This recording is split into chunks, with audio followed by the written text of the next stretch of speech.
हिमाचल, वहाँ अपना परिवार कोई नहीं, बेटी जैसे पहुँचते नहीं रुकना है, जाना नहीं है।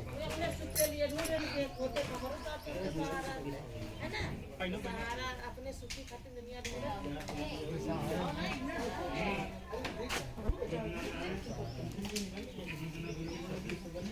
उम्र में चाचक जाने नहीं दे रहे, जाने नहीं दे रहे। नहीं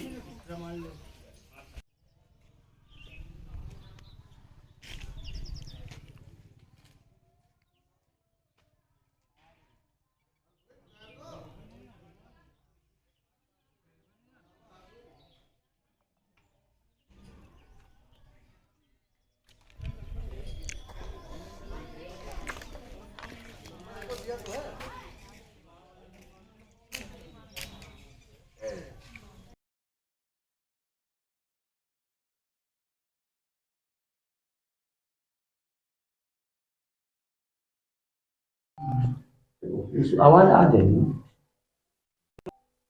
इस समय हम खड़े हुए बेटा गांव के जो जगन्नाथ जी का जो मंदिर है, मानसून जो मंदिर है, यहाँ के जो पुजारी जी हैं, महंत जी हैं, जानते हैं क्या विशेषता है इस मंदिर की। महाराज जी, क्या नाम है आपका? हमारा नाम केपी शुक्ला है। अच्छा, आप कितने वर्षों से यहाँ वैसे हम लोगों को 56-57 वर्ष हो गया। पहले मेरे पिताजी पूजा करते थे, उसके बाद हम लोग पूजा कर रहे हैं जी। क्या विशेषता है इस मंदिर? एक तो बात ये, मानसून मंदिर के नाम से विश्व विख्यात मंदिर है। और यहाँ लगा हुआ जो देखेंगे इधर छत में, ये जो चौकोर पत्थर लगा हुआ है, प्लेन पत्थर, यही मानसून पत्थर है। जैसे ही मानसून बनता है, यही पत्थर पसीज के टपकने लगता है, और ये तब तक टपकता है जब तक बरसात नहीं होती, और जैसे ही बरसात होगी वैसे ही सूख जाएगा। और खासियत ये है कि जिस प्रकार का मानसून बनेगा, अर्थात जिस प्रकार की बरसात होनी होगी, उसी प्रकार से इसमें बूंदें आएंगी। यदि इसके संपूर्ण पत्थर पे शुरू से बूंदें आती हैं तो शुरू आषाढ़ से अच्छी बरसात, बाढ़ भी आ सकती है। यदि इसके संपूर्ण पत्थर पे बूंदें नहीं आती हैं, किनारे किनारे बॉर्डर पे बूंदें आएंगी, फिर 8-10 रोज बाद संपूर्ण पत्थर पे बूंदें हो जाएंगी, तो ये भादों या कुंवार में ऐसी बरसात होगी कि बाढ़ आ जाएगी। यदि इसके कोने में ही केवल बूंदें आके रह जाती हैं तो फिर नॉर्मल बरसात होती है, फिर कभी बरसात होगी, कभी बरसात नहीं होगी, फिर जो है लगातार अच्छी बरसात नहीं होगी, न ऐसी बरसात होगी कि बाढ़ आ जाए। यही आज आश्चर्य का विषय बना हुआ है कि आज के आधुनिक युग में आधुनिक यंत्र बता रहे हैं, लेकिन ये प्राचीन समय का पत्थर कितनी सटीक भविष्यवाणी कर रहा है। जो अनैतिक लोग हैं, जो इस अंधविश्वास को नहीं मानते हैं, भगवान को नहीं मानते हैं, उनको ये मानना है कि ये ऐसा, ये गलत है, पानी भर दिया जाता है। नहीं, देखो ऊपर प्लास्टर है, गुंबद बना हुआ है, तो पानी कोई भरने का कोई सवाल ही नहीं है। और प्रायः ये है कि हम लोग पत्थरों के जानकार नहीं हैं, तो हम लोगों को एक जैसे पत्थर दिखाई देते हैं, लेकिन पत्थर भी नाना प्रकार के होते हैं। जैसे एक पारस पत्थर होता है कि जो कि सोने में, लोहे में छुआ दें तो सोना बन जाता है। तो लेकिन जब हम लोगों को जानकारी उन पत्थरों की नहीं, लेकिन ये देखेंगे कि पहले के लोगों का ज्ञान कितना विस्तृत था और हमारा विज्ञान पहले कितना आगे था, ये पत्थरों से हमको जानकारी प्राप्त होती है। जो मंदिर है, ये जो जगन्नाथपुरी है, ये उड़ीसा की जगन्नाथपुरी से प्राचीनतम है, पहले जगन्नाथपुरी है।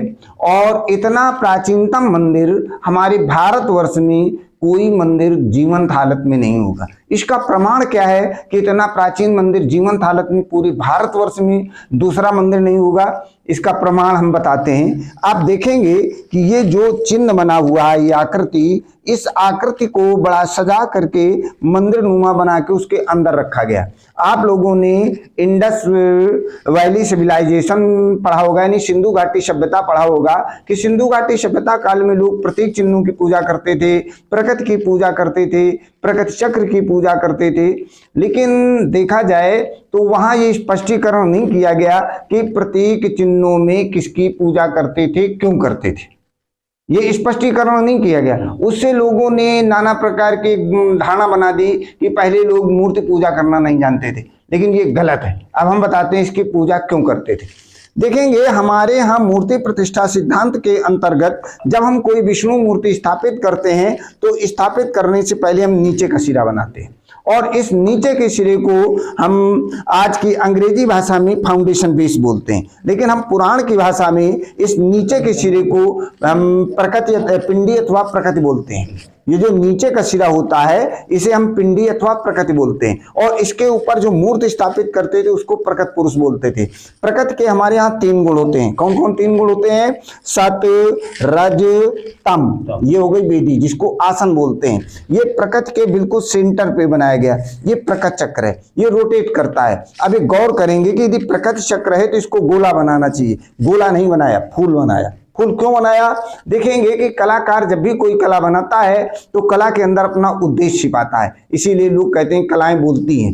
कलाकार यहाँ कला के माध्यम से बताना चाहता है कि ये जो प्रकृति है, इस प्रकृति की मुख्य देवी योग माया लक्ष्मी जी है। यहाँ लक्ष्मी जी का चक्र चल रहा है, सब लोग माया के पीछे दौड़ रहे हैं। लक्ष्मी जी को पसंद क्या है? कमल का फूल। इसीलिए कलाकार ने प्रकृति की मुख्य देवी योग माया लक्ष्मी जी है, अर्थात कमल के फूल से लक्ष्मी जी की पूजा को प्रतीकात्मक कर दिया गया।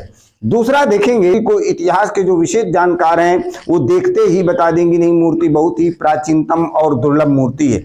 इधर देखेंगे ये सर्प हैं, ये सर्प हैं, ये पशु हैं, ये पशुपतिनाथ हैं, ये इनकी सींग है, इधर का सींग खिल गया, टूट गया। ये देखेंगे शिवलिंग है, इस शिवलिंग पे बैठे हुए हैं। पशुपतिनाथ के ऊपर भगवान विष्णु विराजमान है। ऐसी मूर्ति आपको पूरे भारतवर्ष में देखने को नहीं मिलेगी। कहीं आप सोचेंगे कहीं ऐसा मंदिर आपको सुनने को मिला है जहां शंकर जी के ऊपर भगवान विष्णु विराजमान है? कहीं भी आपको ऐसी मूर्ति देखने को नहीं मिलेगी। इतिहास में आप जब हड़प्पा सभ्यता पढ़ेंगे तो बिल्कुल सेम टू सेम फोटो यही मिलेगी। हड़प्पा और सिंधु घाटी सभ्यता काल का कोई भी स्थान आपको जीवंत नहीं मिलेगा, क्योंकि जितने भी स्थान मिले हैं सब खुदाई से खंडहर, चाहे वो लोथालो, रोपाड़ू, कालीबंगा, हड़प्पा, मोहनजोदड़ो और बहुत से स्थान हैं। तो इस मूर्ति के माध्यम से कहा जाता है कि इतना प्राचीनतम मंदिर जीवंत हालत में हमारे भारतवर्ष में कोई दूसरा मंदिर नहीं होगा। देखेंगे जैसे वहां अब आपको हम बताते हैं कि ये जो उड़ीसा के जगन्नाथपुरी से प्राचीनतम क्यों है। देखेंगे आप पहली बात देखेंगे ये 12 पिलर्स बने हुए हैं आसपास।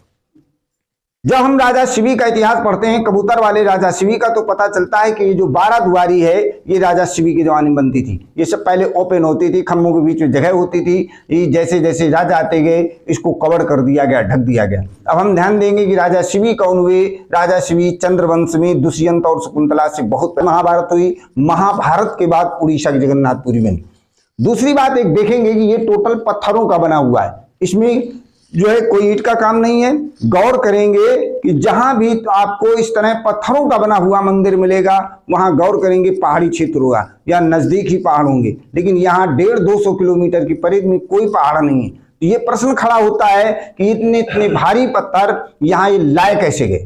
तो ये गौर करते हैं कि ये जो सिंधु और हड़प्पा नदियों के किनारे पाई गई।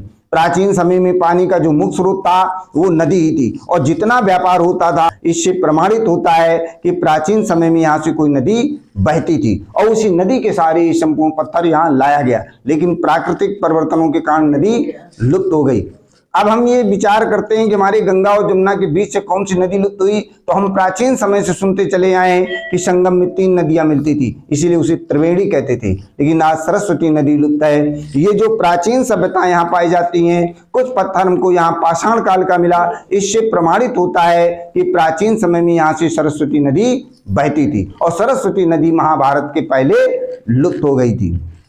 दूसरी बात देखेंगे, वहां लोगों ने एक धारणा बना दी कि सुभद्रा, बलदाऊ और कृष्ण तीनों लोगों के मिलने से जगन्नाथ बनते हैं। ये निराधार गलत है। यहाँ दर्शाया गया कि जगन्नाथ क्यों कहते हैं। देखेंगे ये जो नीचे का सिरा है ये शिवर के टाइम में, जैसे शिव मूर्ति में जलाधार होता है हमेशा उत्तर दिशा को होता है। मूर्ति के ऊपर आप देखेंगे वो जो सिंहासन बना हुआ है उसमें बैठी हुई मूर्ति ब्रह्मा जी, ये विष्णु, और नीचे का सिरा शिवर के टाइम महेश। ब्रह्मा, विष्णु, महेश, दैनिक तात्पर्य सृजन, पालन, संहार, ये तीनों अधिकार जब भगवान विष्णु को मिले तब ये जगत के नाथ जगन्नाथ कहलाए। आपको हम बताते हैं जगन्नाथ शब्द की उत्पत्ति कहां से हुई। देखेंगे आप शिव पुराण पढ़ेंगे, जब देखेंगे शिव पुराण पढ़ेंगे तो शिव पुराण के पेज नंबर 35 पे आपको कहानी मिलेगी कि शिव जी जब प्रथम बार अखंड समाधि में जाने लगे तो शिव जी ने सोचा कि जब अखंड समाधि में चले जाएंगे तो हमारे पास जो संहार पद है, ये संहार पद तो संहार पद ये शून्य हो जाएगा। यदि संहार पद शून्य हो जाएगा तो यहाँ कोई व्यक्ति मरेगा नहीं, और यदि कोई व्यक्ति मरने की जगह नहीं बचेगी, संसार का संचालन बिगड़ जाएगा। इसलिए हमें समाधि में जाने से पहले ये संहार पद भगवान विष्णु को दिया। तब शिव ने कहा कि आज से तुम जगत के नाथ जगन्नाथ कहलाओगे। वहां से जगन्नाथ शब्द की उत्पत्ति हुई, तब दो नाथ हो गए, शिव जी विश्वनाथ कहलाने लगे और भगवान विष्णु जगन्नाथ। तो ये जो जगन्नाथपुरी है ये बहुत उड़ीसा के जगन्नाथपुरी से प्राचीनतम है, अर्थात ये बहुत प्राचीन स्थान है। यहाँ कब मेला लगता है, कब गाँव में निकाली जाती है? देखिए यहाँ भादों की जन्माष्टमी को मेला लगता है, वो 6 दिन मेला चलता है, और आषाढ़ शुक्ल पक्ष द्वितीया को रथ यात्रा निकाली जाती है, जिसमें भी काफी लोग आते हैं, बहुत भीड़ होती है।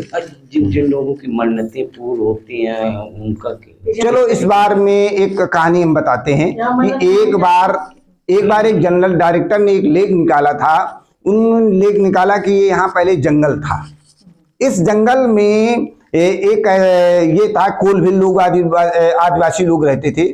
तो इस स्थान का ऐसा महत्व था कि जो भी व्यक्ति मूर्छित हो जाता था तो कोलभिल लोग क्या करते थे, उनके सर में नीम का तोसा रखते थे तो उनकी मूर्छा ठीक हो जाती थी। तो एक बार जो है दैव योग से राजा शिवी आ गए इस जंगल में, तो वो भी मूर्छित हो गए। जब मूर्छित हो गए तो कोलभिल्लों ने नीम का तोसा सर में रखा तो उनकी मूर्छा ठीक हो गई। फिर राजा शिवी ने पूछा कि ये क्या कारण है, यहाँ मूर्छित क्यों हो गए? तो कोलभिल्लों ने बताया कि यहाँ आप ही नहीं, जो भी व्यक्ति आता है वो मूर्छित हो जाता है। तो राजा शिव ने पूछा कि इसका भाई क्या कारण है, क्यों सभी लोग मूर्छित हो जाते हैं? तो एक बुजुर्ग ने बताया कि यहाँ हमको एक स्वप्न हुआ था कि इस जंगल को यदि कोई व्यक्ति कटवावे तो यहाँ एक मूर्ति मिलेगी, और उस मूर्ति को कोई मंदिर बनवा दे तो लोगों की मूर्छा आना ही नहीं ठीक होगा, लोगों की मनोकामनाएं सिद्ध होने लगी। तो इसीलिए जो मनोकामना के लिए सिद्ध है, जो लोग अपनी मनोकामना मानते हैं तो भगवान के दया से उनकी सब पूरी होती है। और सभी जो है इनके वस्त्र जो भी चीजें हैं लोग अपनी मनोकामना के हिसाब से करते रहते हैं। आपका शुभ नाम? हमारा नाम KP शुक्ला है।